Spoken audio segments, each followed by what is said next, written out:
L'Israël, l'Iran. Ok, c'était une histoire en plusieurs parties, hein. Euh, Au début, je vous mens pas, c'était quand même assez inquiétant, hein. Vous savez, les gens commençaient à parler de Troisième Guerre mondiale, ce genre de choses. Donc voilà, basiquement, l'Iran a répondu. Et en fait, basiquement, l'Iran a bombardé des bases américaines. Parce que les US ont envoyé leurs B-2, donc leurs avions B-2, pour comment dire, détruire les installations nucléaires en Iran. Donc voilà, ça c'est la décision des États-Unis. Ils ont envoyé leurs bombardiers ici. Euh, voilà, ils ont envoyé leurs avions bombardiers pour détruire les sites nucléaires en Iran. Et ils ont visiblement réussi. Suite à ça, la réponse de l'Iran, c'était de bombarder des bases nucléaires qui se trouvaient au Qatar, si je dis pas de bêtises, hein. Et c'est vrai qu'il y avait un truc que j'avais trouvé intéressant dans cette histoire, c'est que voilà, donc ce qu'il a dit Trump, c'est je suis content d'annoncer que aucun Américain n'a été comment dire n'a été blessé et aucun vrai dégât réel n'a été fait. Je veux particulièrement remercier l'Iran pour nous avoir prévenus qu'ils allaient nous bombarder. Et c'est grâce à ça qu'on a pu avoir aucune perte là-dessus.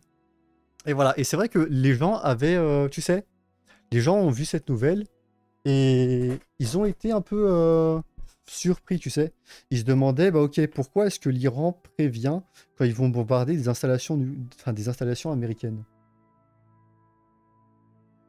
Et pour moi, c'est très simple, hein. Franchement, pour moi, c'est très simple. Regarde, il y a un exemple parfait ici.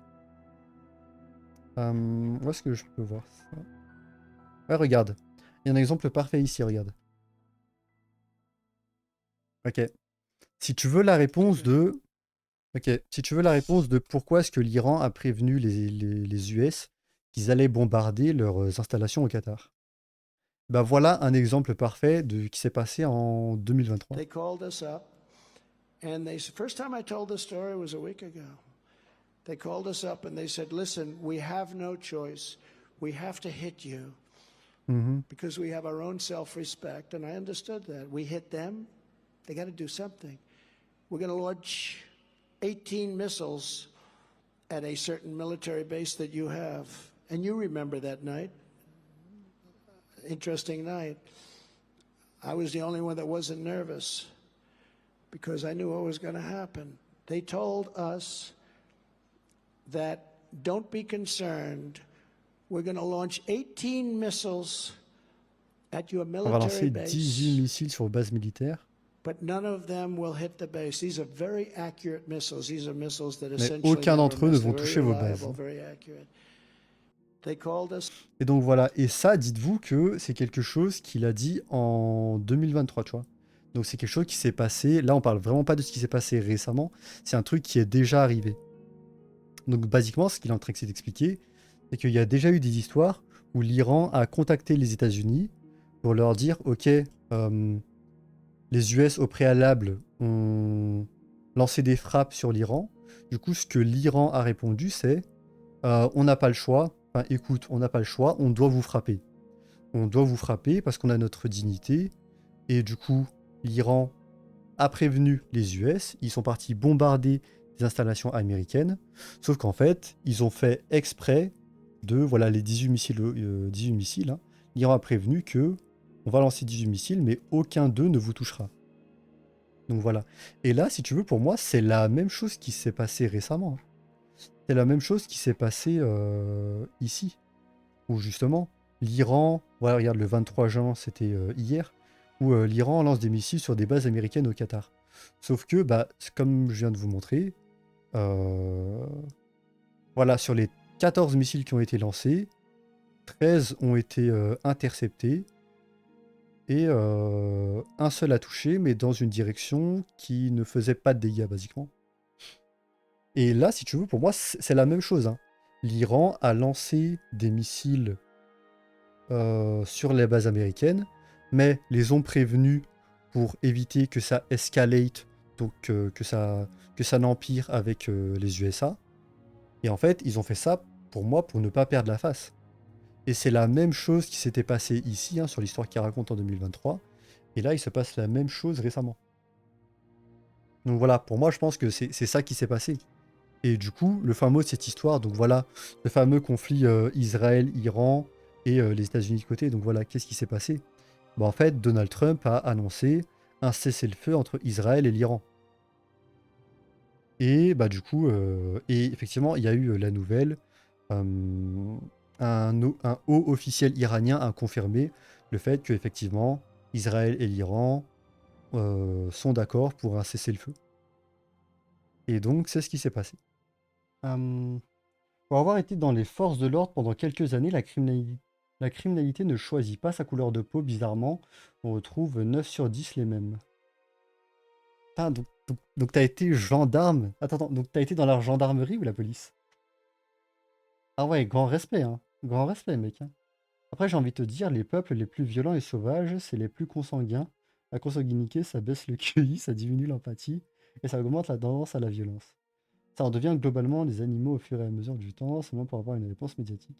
Ouais, c'est ça, ouais. Je pense que c'est complètement... Tu vois, moi, cette histoire de Iran, tu sais, qui prévient les États-Unis qu'on va les frapper pour éviter que ça escalade. Très clairement, pour moi, c'est juste pour ne pas perdre la face, ou... tu sais, sur le plan géopolitique, hein. Bah, en vrai, le métissage des populations, ça a augmenté leur QI. Du coup, à terme, ils seront moins sauvages. Par contre, une population va baisser en qualité. Daidou, tu sais, c'est pour ça que je devrais toujours être prudent quand je lis tes messages, hein, parce que la vérité, tu m'emmènes dans des terrains glissants, glissants. Non, mais après, regarde. En fait, le truc pour moi, c'est très simple, hein. Franchement, tu sais, l'origine, en fait, pour moi, ça a toujours été ça. Et je pense même que pour la plupart des personnes qui aujourd'hui étaient à gauche avant et sont passées à droite, pour moi, je pense que c'est la même chose pour eux, tu vois. Donc, je pense que c'est très simple.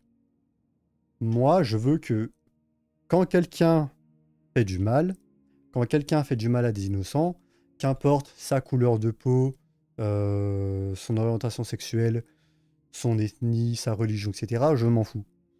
Ce que je veux, c'est que quand t'as quelqu'un qui fait du mal à un innocent, je veux qu'il paye derrière, ok?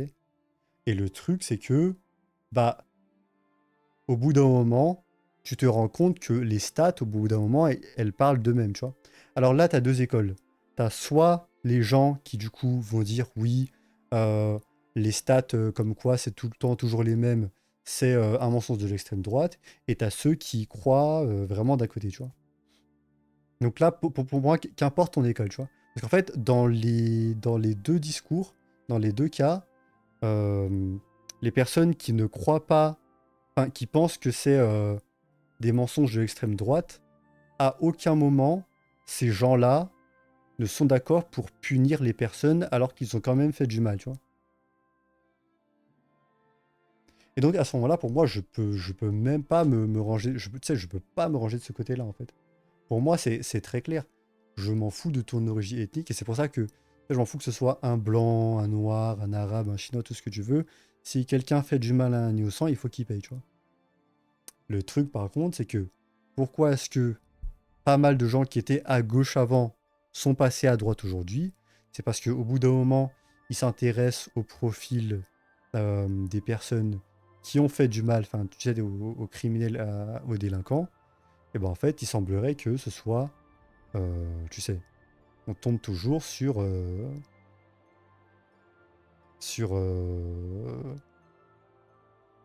plus sur des maghrébins que sur des blancs. Dérapage contrôlé. Ah, j'espère. Attends, bah, si ça c'est contrôlé. Ouais, non, ça va, ouais, ouais, je pense que c'est contrôlé, hein. Je pense que tu peux faire bien pire, hein. Ah, mais c'est très simple, hein. Et de toute façon, je pense que c'est la même pour la plupart des gens, hein. Tous ces gens-là qui sont qualifiés d'extrême droite aujourd'hui, ils en ont rien à foutre que ce soit un blanc ou un arabe, ou tu sais, n'importe quelle couleur de peau, etc. Si quelqu'un fait du mal, il faut qu'il paye derrière. Par contre, effectivement, au bout d'un moment, quand tu vois que c'est toujours les mêmes, c'est quand même légitime de se poser la question.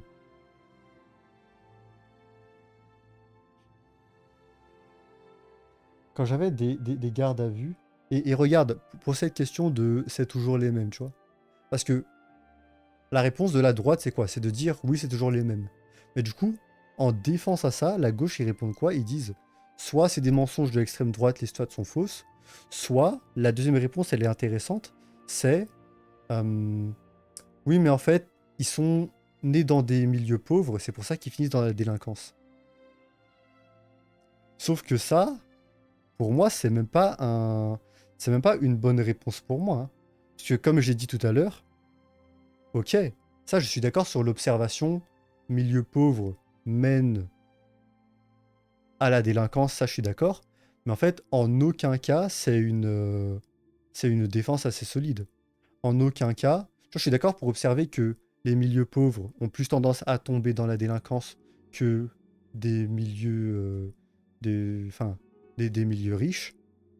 Mais à aucun moment, c'est un justificatif pour, tu sais, pour faire du mal à des innocents, pour voler, etc. Tu vois.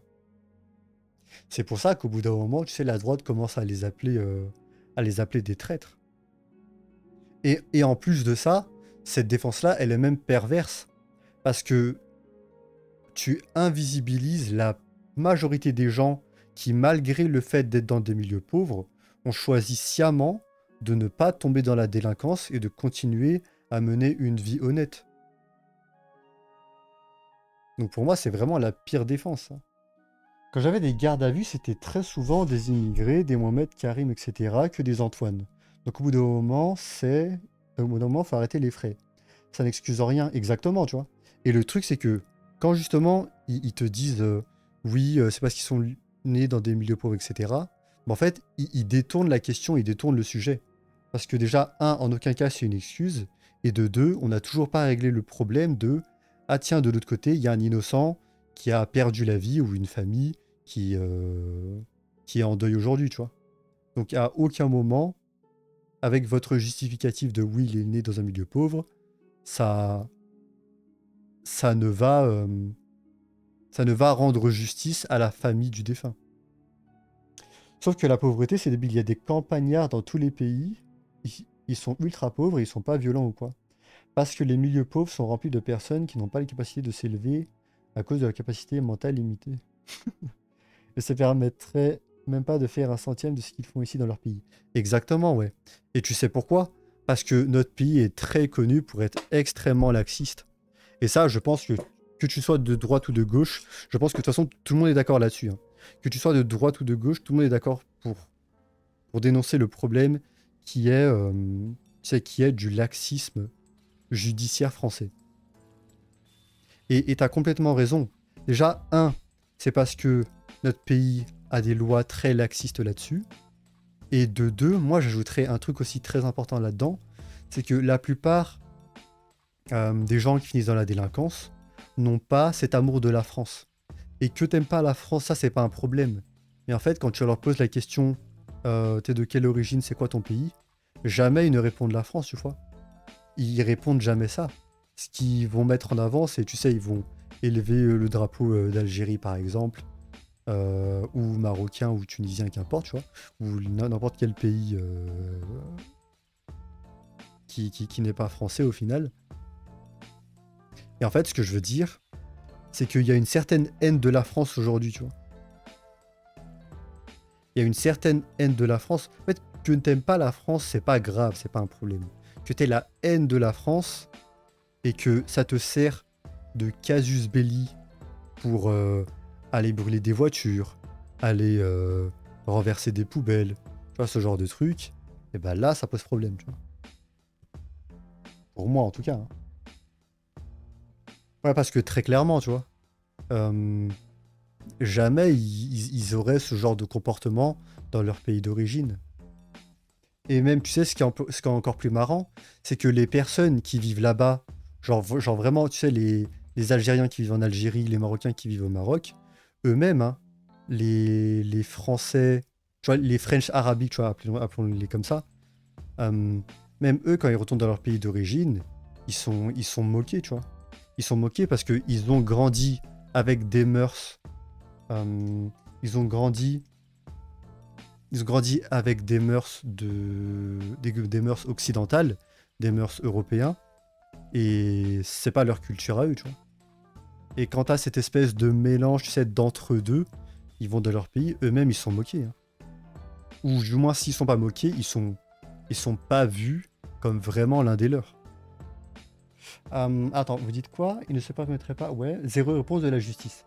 Ouais, très clairement, là-dessus, franchement, c'est vraiment inquiétant. Je sais pas pourquoi c'est designé comme ça, mais moi, franchement, pour moi, s'il y a un truc à changer en France, c'est vraiment d'avoir des lois plus dures, hein.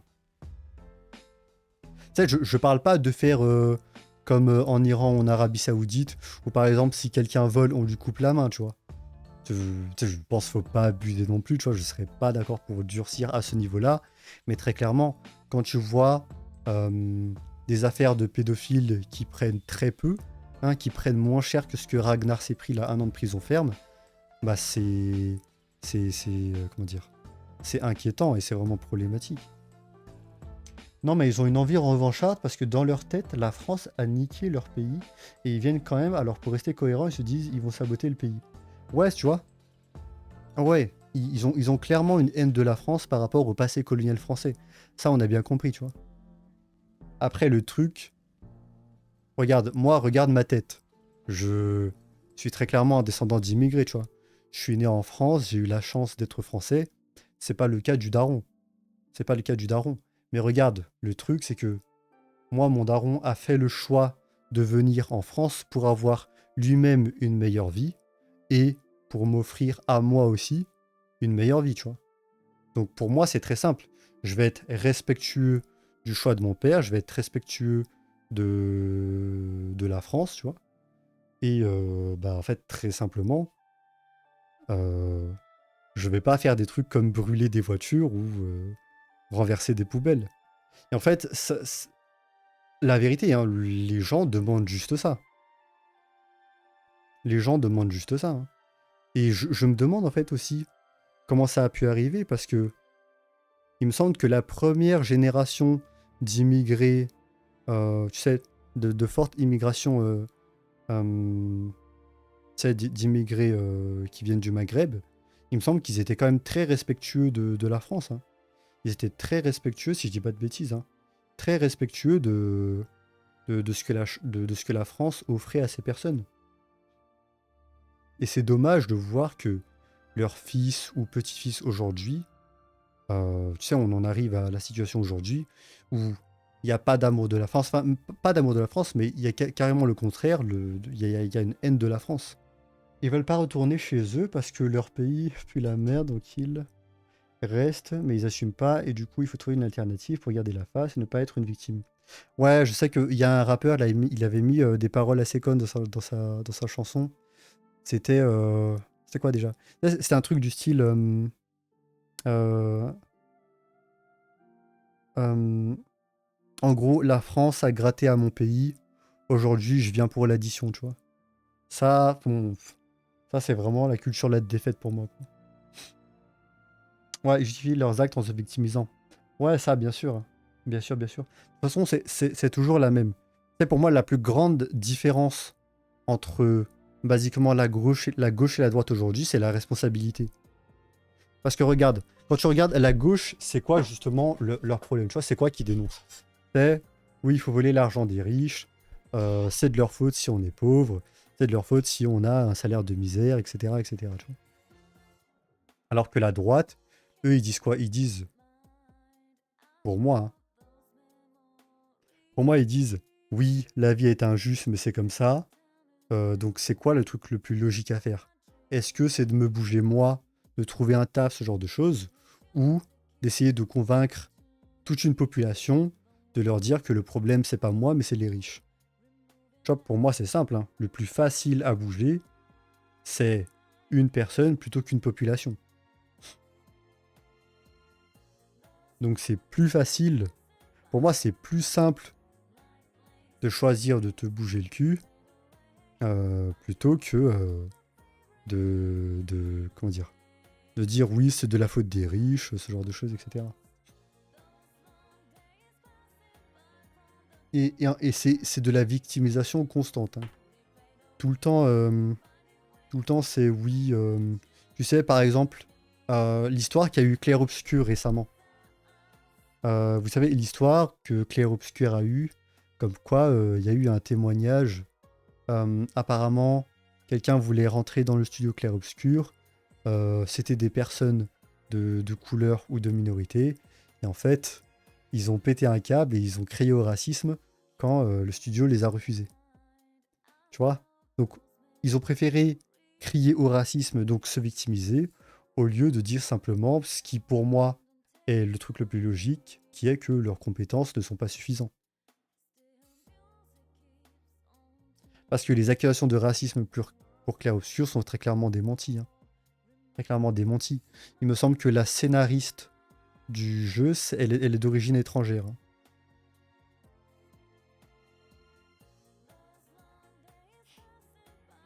Les lois sont là, elles ne sont juste pas appliquées malheureusement. Ok. Dans ce cas-là, c'est quoi le problème? C'est les institutions, c'est les juges. C'est vrai que toi, tu dois en savoir plus, hein, comme tu as travaillé dans les forces de l'ordre.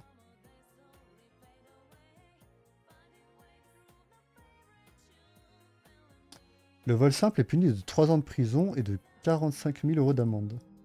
C'est juste pas appliqué.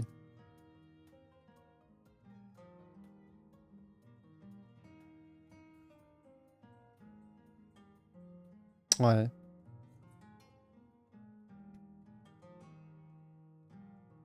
Ouais, c'est vrai que les peines maximales, en fait, les peines maximales sont là pour de dissuader d'enfreindre la loi. Mais c'est vrai qu'en soi, elles sont jamais appliquées. Hein. Même pour les histoires les plus, comment dire, les plus légitimes, où tu as des affaires de pédophilie qui sont bah, juste simplement impossibles à défendre. Même eux, ils prennent très rarement la peine maximale en France. Et franchement, c'est dommage. Hein. C'est dommage, hein, mais franchement, on devrait avoir honte. Hein.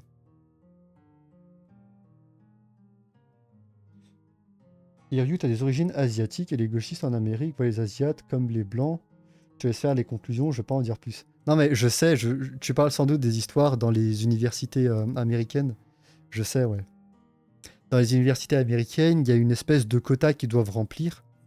Tu sais, par rapport à la couleur de peau, etc. Parce qu'en fait, s'ils procédaient pas comme ça, il y aurait 70, 80%, ou qu'importe, juste une majorité d'Asiatiques qui viennent de Chine, du Japon, etc., qui vont prendre les places dans justement les universités américaines. Non mais ouais, je sais ça, je sais. Quand je travaillais en tant qu'agent d'accueil, je voyais souvent ça. Enfin, mon collègue me parlait souvent de ça, ouais. Maintenant, ils font des gosses pour avoir plus d'allocs par la CAF. Ouais, ça aussi. Hein. J'ai envie de te dire que le fait que les métiers difficiles, que ce soit la sécurité, le BTP ou les flics, etc., sont tous de droite, c'est pas pour rien. J'avais des collègues arabes dans la police, ils votaient d'extrême droite, ils peuvent plus non plus. Ouais, mais franchement, tu sais, pour moi, ça, c'est le meilleur truc pour moi. Hein. Parce que, pour moi, tu sais, ce qu'il faudrait qu'il se passe, c'est que... Et c'est pour ça que moi, vraiment, vous savez, récemment, il y a eu Ginny TTY. Ginny TTY France.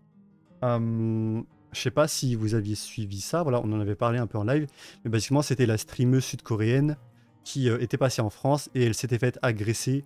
Ah, attends, c'est quoi ce flou là Le flou, s'il te plaît. Ok, ouais. Voilà, c'est la streameuse sud-coréenne, donc internationale, qui était passée en France. Et malheureusement pour elle, à 2 reprises, elle a eu des histoires d'agression. Hein. D'où le fameux Timothée Lagrange. Hein, ça venait de là. Hein, si vous vous rappelez. Voilà. Et où est-ce que je voulais en venir avec ça? Et pour le coup, tu vois, suite à cette histoire, il y avait pas mal de gens qui s'étaient exprimés. Et il y avait, vous savez, j'avais vu pas mal de TikTok de gens tu sais, d'origine maghrébine. Et en fait, même eux, ils disaient, il faut dénoncer ça ou c'est pas normal, tu vois. Et franchement, pour moi, ça, c'est la meilleure chose à faire, c'est vraiment se désolidariser des trucs qui sont juste indéfendables. Parce que, regarde, pour moi, c'est la meilleure chose qui puisse se passer, même pour la communauté musulmane en France. Parce que la plupart... Moi, je vous le dis, tu vois, j'ai grandi dans les quartiers populaires. J'ai été pendant 19 ans dans les HLM, tu vois. Et de façon très logique, la majorité des gens, c'est des gens, la majorité des gens ne tombent pas dans la délinquance.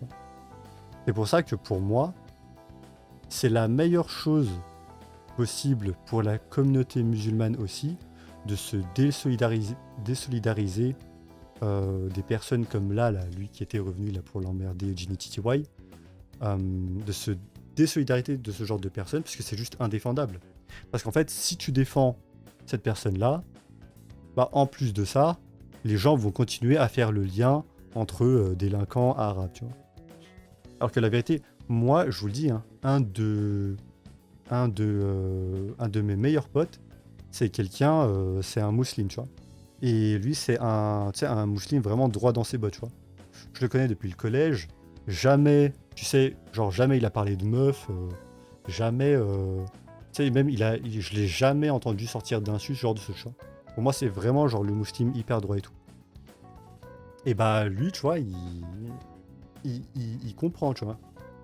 Il comprend. Il tombe pas dans les travers en mode extrême droite, raciste, etc. Tu vois. Il est d'accord pour dire que tu vois, ce genre de personne là ici, bah en fait il va pas le défendre parce que ce qu'il fait c'est juste indéfendable, tu vois.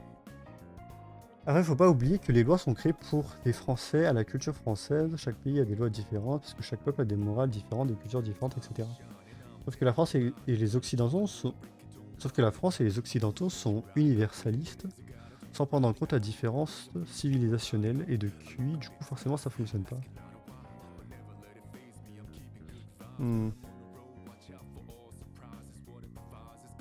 Alors ça je sais pas, mais... Ah.